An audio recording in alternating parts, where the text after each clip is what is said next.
10-year-old giant child was found in an abandoned secret laboratory.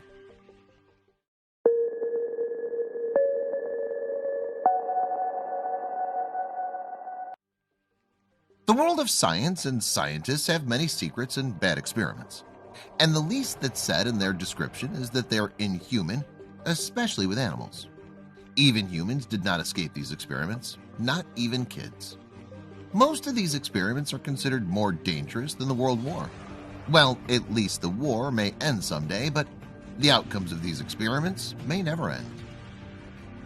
The American police found a huge child in a secret laboratory abandoned 10 years ago. And after investigations, it turned out that the child was used in biological experiments. And it's clear that the experiments were extremely hidden, so they tried to hide it.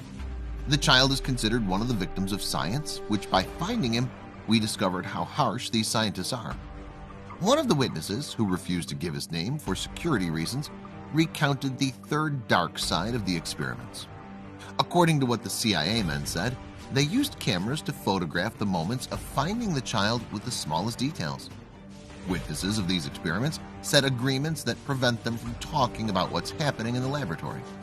The goal of the experiment is to create a huge child, and how this is done is completely unknown because the scientists concealed everything related to the experiments.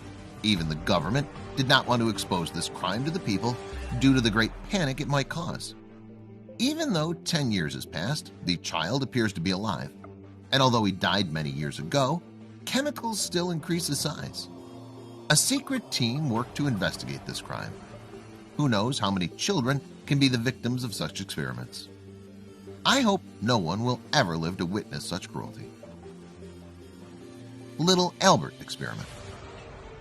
In 1920, one of the most shameful experiments in the whole world was conducted.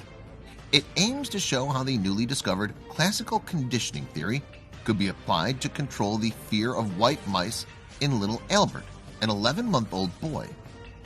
Watson and Rayner controlled little Albert's fear by knocking on an iron rod the moment the white mouse appeared. At first, they brought the white mouse to the boy and noticed that he was not afraid of it. Then they brought the white mouse to the boy and simultaneously banged on the iron rod. Little Albert's reaction was to cry. The second step has been repeated several times. Finally, Watson and Rayner brought the white mouse alone without banging on the iron rod, and the boy was horrified. This study showed how emotions can become conditioned or controlled reactions. Among what's being said about Albert's story, fallacies and contradictions began to appear around this experiment. Some of them were even caused by Watson himself, and this experiment was morally criticized because Watson and Rayner did not erase the effect of conditioning in little Albert, who in turn became afraid of white mice. Stuttering in Children Experience. In 1939, the studies of stuttering while speaking were conducted by Wendell Johnson on 20 orphan children in Davenport, Iowa. Johnson chose his student, Mary Tudor, to conduct the experiment while he was the one observing the research.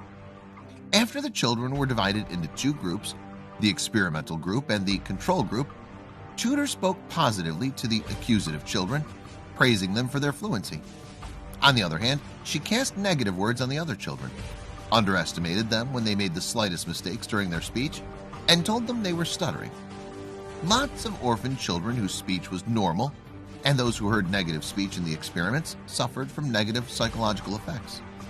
Some of them have had speech problems for their entire lives. This study is called the Monster Study by some of Johnson's peers, who were terrified that Johnson had tested orphan children to prove his theory. The experiment was kept hidden for fear of ruining Johnson's reputation in the wake of the human experiments conducted by the Nazis during World War II. Thank you for watching. Subscribe for more and hit the notification bell so you won't miss any new stories.